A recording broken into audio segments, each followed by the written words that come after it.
Pull back! Hold fast, don't let him go. Dig in!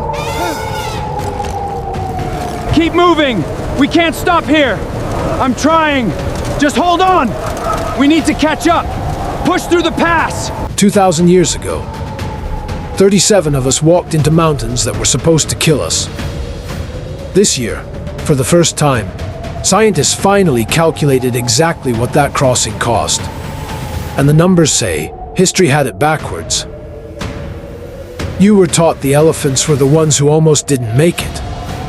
The big, fragile, doomed animals dragged into snow they were never built for.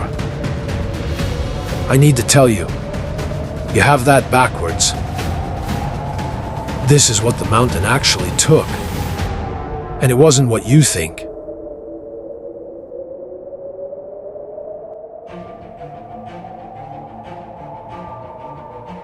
There were 37 of us. We had already walked from Spain by the time the mountains came into view. A wall of white and gray that didn't look like something the world intended to be crossed. The man who led us, Hannibal, had built his whole war around a kind of speed nobody in Rome thought possible. Going around the mountains meant going by sea, and the sea belonged to Rome.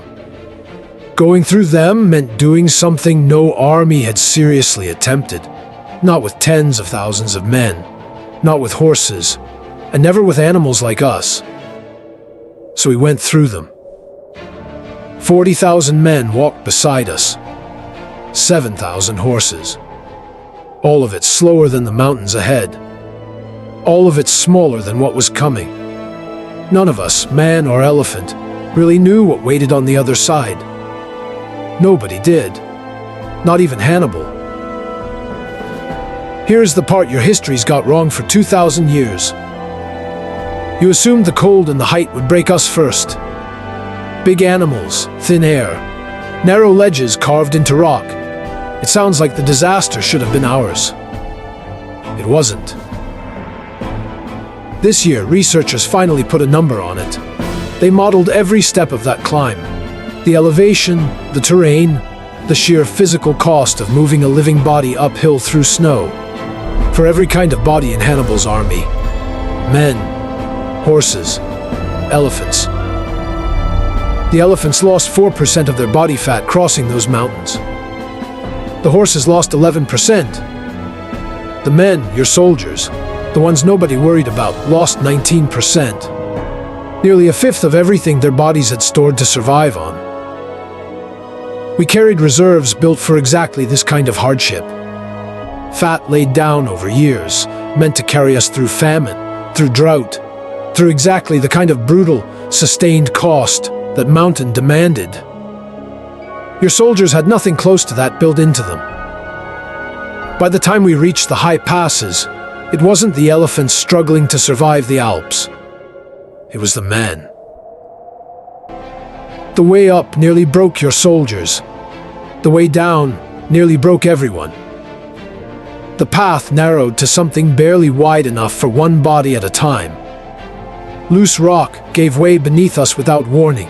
Ancient accounts, Polybius, who spoke to men who were actually there, and Livy, writing generations later, both described the same blockage, a rock slide, then another, older rubble buried under newer.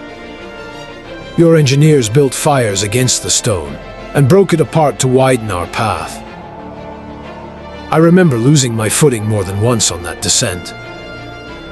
I remember others beside me disappearing over edges the fires hadn't reached in time. For centuries, nobody could put a real number on how many of us made it down. The old accounts argued with each other and never agreed.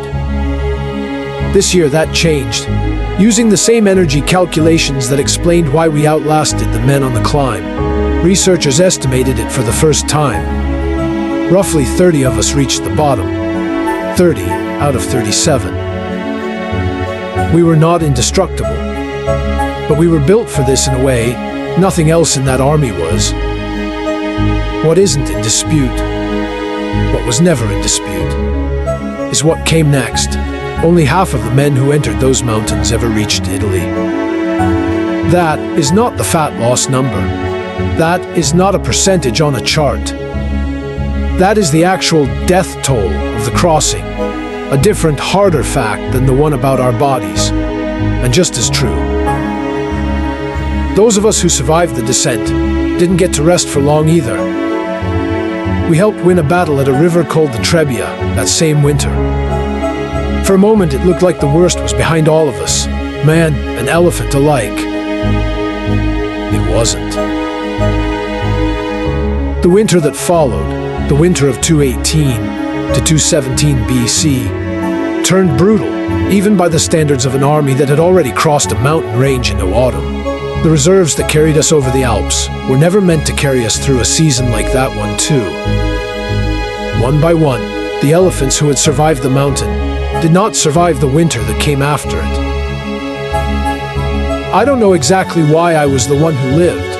I wasn't the strongest. I wasn't chosen for anything. The histories don't explain it, because there was nothing to explain. Surviving anything this difficult usually comes down to something closer to chance than destiny. By spring of the 37 who began the crossing, I was the only one left. That's when I finally had a name. Surus, the Syrian. They dressed me in red cloth, built a platform on my back. Not long after, Hannibal lost an eye to infection. After that, I carried him more than I carried anything else. His elevated place to see the battlefield, his mount when his sight had narrowed to one working eye, in a war that demanded he see everything. I was no longer one of 37. I was the only proof any of it had actually happened.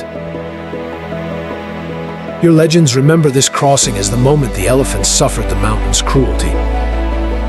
The truth, reconstructed this year, for the first time, by scientists working from the same physics that govern every living body on a mountainside, is stranger than that. The mountain very nearly broke the men who thought they were leading us. 4% against 19. That's not a close call.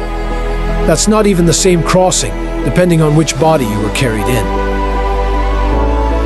We were simply built for the cold in a way none of you expected. Right up until something else, quieter and less dramatic than a mountain, took nearly all of us anyway.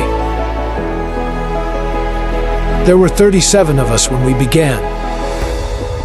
Roughly 30 of us reached the bottom of that mountain. There was one of us left to be given a name.